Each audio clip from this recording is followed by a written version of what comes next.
tentang perkembangan psikologis Teresia sejak kecil. Ya, ia adalah anak yang sangat sensitif. Tadi sudah saya singgung. Intens dan memiliki keinginan kuat untuk mencintai dan dicintai. Itu jelas sekali ya dampak psikologis bagi seorang anak yang pada usia 4 tahun kehilangan seorang ibu. Berarti dalam kehidupan selanjutnya pasti dia akan membutuhkan itu. Ya. Sejak kecil ia menunjukkan tanda-tanda kecerdasan emosional yang tinggi dengan kepekaan terhadap perasaan orang lain dan keinginan untuk menyenangkan. Nah, kenapa kemudian dari perasaan mencintai dan dicintai kemudian berkembang menjadi cerdas secara emosional? Ini kan seperti dua fase yang berbeda.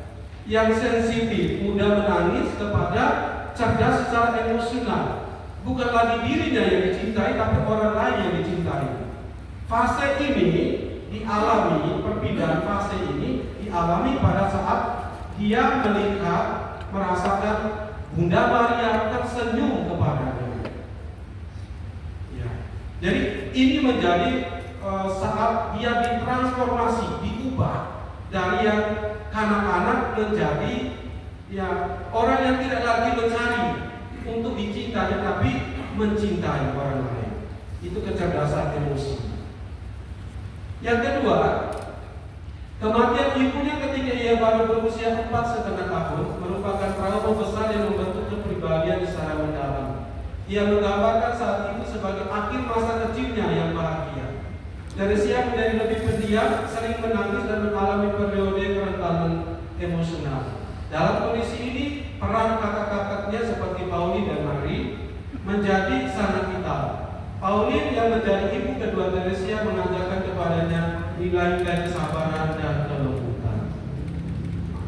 Baik, yang ketiga, ketika Pauline masuk biara Karmelit, Teresia kembali mengalami perasaan ditinggalkan.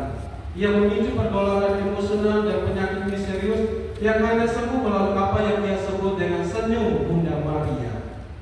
Pengalaman-pengalaman awal ini mengajarkan Teresia tentang kerapuhan manusia, kebutuhan akan kasih lagi dan kekuatan penyerahan diri.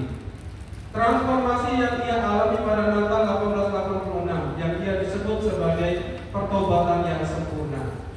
Ya, menandai titik balik psikologis di mana ia mengatasi kepekaan berlebihan dan menemukan kekuatan batin untuk mencintai dan melupakan dirinya demi orang lain. Jadi pada malam Natal tahun 1886 juga ada pengalaman. Dia merasa disentuh oleh Tuhan, kuasa Tuhan, dan mengubah dia, yang kemudian dia mengalami transformasi dari fase yang istilahnya sering menangis, mudah tersinggung, menuju kepada kedewasaan. Tidak lagi menuntut dicintai, tapi kemudian dia berubah menjadi orang yang mudah dan mampu mencintai orang lain. Jadi ada dua pengalaman rohani itu. Pengalaman Bunda Maria tertawa senyum dengan dia, dan kemudian yang kedua adalah pengalaman malam Natal.